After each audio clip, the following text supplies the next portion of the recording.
Sabemos que si tenemos un líquido a cierta temperatura y al aire libre, se va a evaporar, pero ¿qué pasa cuando tenemos ese líquido en un recipiente sellado?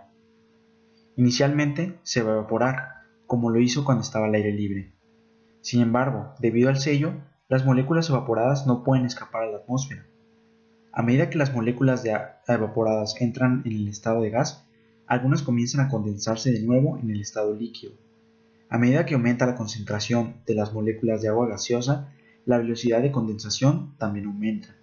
Sin embargo, mientras el agua permanezca a una temperatura constante, la velocidad de evaporación permanece constante de igual manera.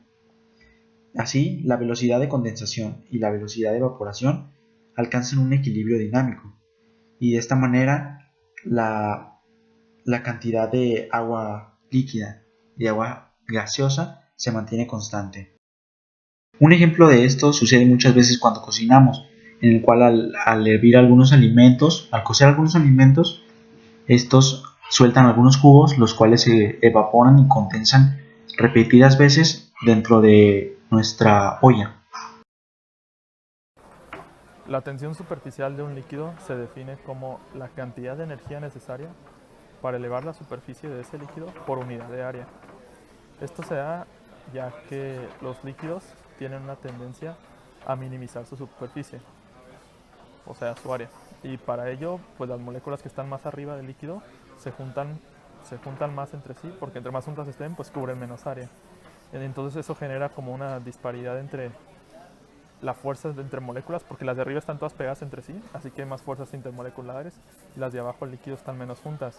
Entonces arriba se forma, digamos, una capa que está más dura que las demás. Por eso cuando nos aventamos un clavado y caemos de panza o de espalda, duele mucho porque todas esas moléculas de hasta arriba están pegadas entre sí, y pues separarlas se requiere más energía y más fuerza, y por eso nos duele el golpe. En cambio, si nos aventamos un clavado con los brazos primero y después, o primero los pies, es menos área la que estamos golpeando, entonces es mucho más fácil romper esa tensión superficial entre las moléculas del agua. También la tensión superficial permite que varios insectos floten en el agua aunque sean más densos que ellos. Y sí, eso es la tensión superficial. Se le llama capilaridad a la propiedad que poseen los fluidos para escalar a través de objetos sólidos o a través de capilares. Esta se produce por la fuerza de adhesión que se ejerce entre las moléculas de las paredes del conducto capilar y las moléculas de agua, y por la fuerza de cohesión que se ejerce entre las moléculas de agua. Mientras menos radio tenga el capilar, mayor es la altura que alcanzará el fluido. Los fluidos suben hasta lograr un equilibrio entre las fuerzas de cohesión, de adhesión y el peso del líquido.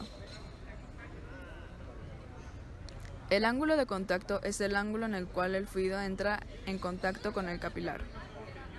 Para poner un ejemplo claro, se pone un par de vasos con el cual en solamente un vaso se le pone una cantidad de agua y se le pone un papel absorbente que tenga los dos lados.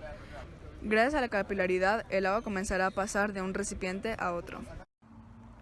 Bueno, a mí me va a tocar hablarles de la viscosidad.